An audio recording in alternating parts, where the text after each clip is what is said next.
guys, welcome back to my YouTube channel. Today will be my part 2 Christmas review of my favourite 2 books.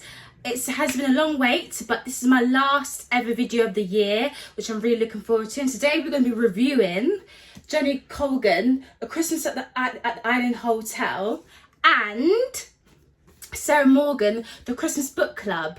So, the first book which I'll be reviewing today, of course, is Jenny Colgan, Christmas at the Island Hotel. So the book follows like a hotel.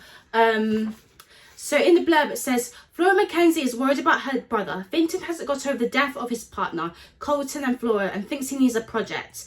The Rock, the rambling disused hotel on the tip of the island, was Colton's passion project before he died. With Flora's help, Finton is going to get the hotel up and running in time for Christmas, transforming into a festive haven of crackling log fires and delicious food.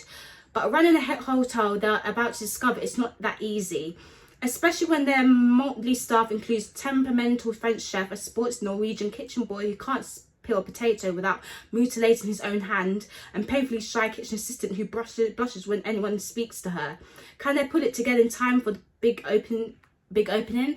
So this book, when I was reading it, this book is very comical. It has a typical British sense of humour, sarcasm, and very comical humour to it. It starts off as like her introducing the hotel, and slowly she starts intertwining all the characters together. But the one thing that I love about this book is the use of, like, all of them have separate lives, but towards the end there's a sense of like culture identity in it as well. There's a mixture of cultures, even though it's set in Mer in Scotland. There's a sense of culture identity and mixture of people from different countries. And I enjoyed reading this book because this book took me on an adventure in discovering about the hotel and about the characters, and the characters have such a unique personality to them. It makes them stand out among the hotel. In particular, I don't have a favourite character. I like all the characters in the book, but in particular I liked the chef and the Norwegian guy who was seen as Prince. In particular, he had a funny character, and the girl who blushes every time when someone speaks to her. I liked those characters because it made the book very comical, very fun to read. It takes you on a journey of warmth and comfort. There's a sense of warmth and comfort.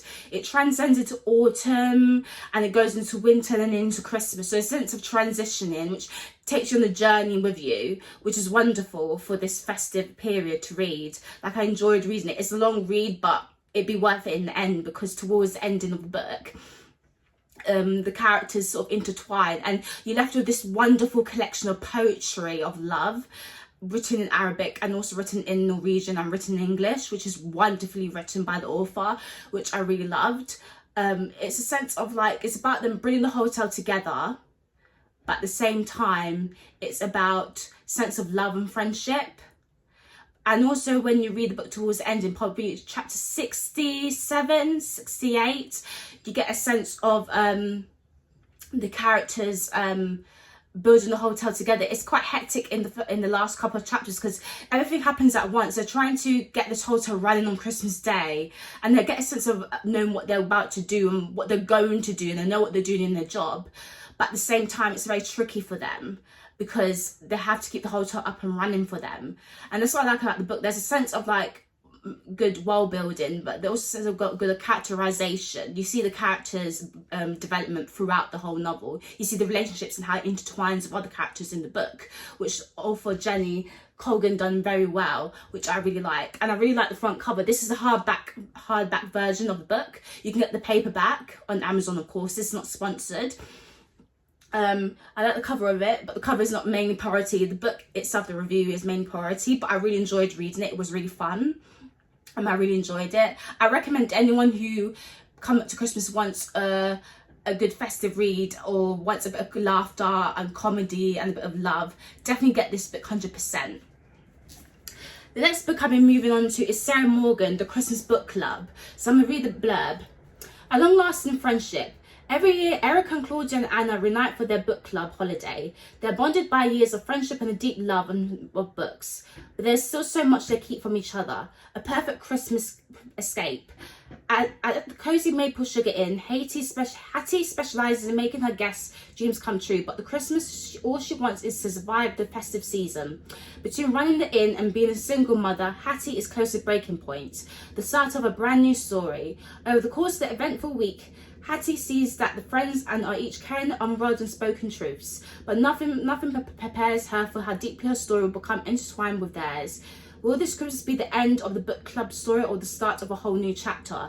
What I love about this book, it introduces, of course, the friendship between Claudia, Erica and Anna, setting up the book club and their interests, but also talks about Maple Sugar Inn and the development and how Hattie lost her husband and how she had to take over the hotel itself. And I like how the friendship, it intertwines both friendship and love for books, but also the hotel needs to keep up and running. And towards the ending, you get a sense of like a sense of intertwining, just like with the other book, intertwining of lives of the characters. You like the characters are put together in the sense that like it's a book club, but the book club now has meaning, the perfect meaning, perfectly intertwined with Hattie's setup of the Maple Sugar Inn.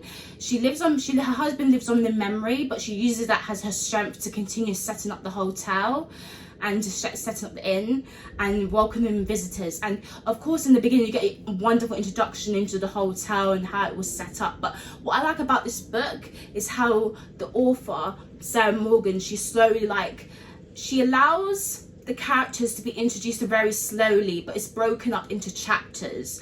And what I mean by this is she allows the characters to have a story to tell. She takes very time and detail with this. Like in the first chapter you introduce into Hattie, and in the next chapter you introduce into the two girls, Erica, Claudia and Anna, and then introduced into Hattie again and the two three friendships of Hattie, Claudia and Erica. I like how she introduces Hattie and then the three women in the books. It makes it very interesting to read, and then towards the ending it's intertwined together, so you don't get confused when reading the book itself. And it's a wonderful read, and it teaches you a lot about Christmas. It's not a typical book you would think for Christmas. You would normally think for Christmas that, oh, a book club come up to Christmas. You would think that a book club is a yearly thing, but it's not a typical book as you think to make out to be. It's two stories intertwining into one. There's a story of friendship and there's a story of setting up an inn as well, and her husband living on your memory. And that's what I like. And towards the ending, the book club of course continues, which is wonderful. It continues because it's a start of a new adventure, start of a new beginning of a new year, a new start, a fresh start for all the three women in their friendship and their groups and their passion and the interest for books. And I really enjoy this. Like the similarities between both of these books, there's a big similarity between both of these books, is the intertwining of characterizations, which I love. When I bought these books, I was sure, well, I like these books, but they're of course a wonderful read. I really enjoyed it. I can just thumbs up to the two authors. They've done exceptionally really well.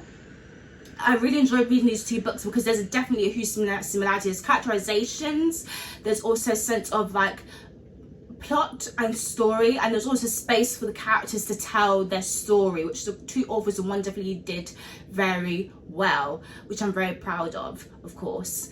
So when I was getting these books I was a bit anxious, but it was worth it because I saw a lot of similarities while reading these two books. Like I started off reading the Christmas at the Book Club and then Christmas at the Island Hotel, and I noticed there was like a lot of similarities. So yeah, so I recommend that if you want a good Christmas read, or if you're gifting this to anyone, to definitely buy these books. Of course this book is adult plus, 18 plus. This is not a young adult fiction, this is made for adults of course, but this is my first of course adult read book for Christmas, and it was a good read for sure. I'm normally used to reviewing fantasy, science fiction, a lot of young adult books, but for the first time this Christmas I tackled reading adult books, which was good, and I'm very happy in that of course. So yeah, so I hope as you watch this video you can comment below, put a thumbs up, subscribe, for more content into next year, and you can join me on more adventures, more books, what I love. But the one thing I'm gonna say before ending this video is definitely when it comes to books, it's all about coming out your comfort zone, like being okay with being uncomfortable. Being okay with being uncomfortable, and the sense of like not just sticking to your own genres but venturing out from other genres as well, which I did, and I'm very proud that I've done that in myself, and I'm very happy. And I hope when it comes up to Christmas, you can definitely gift these books that I recommended to anyone, or of course many other Christmas books out there, to anyone who's interested in a good festive read, or who just wants a book to read over and over again every year coming up to Christmas. So to remind you, this is Christmas review part 2. If you want to know my Christmas review part 1, I suggest you click onto my other video, of course. But this is my Christmas review part 2, and this is my last video of the year. So in ending this video, I wish you a Merry Christmas, a Happy New Year, and bye. Thank you for watching my channel.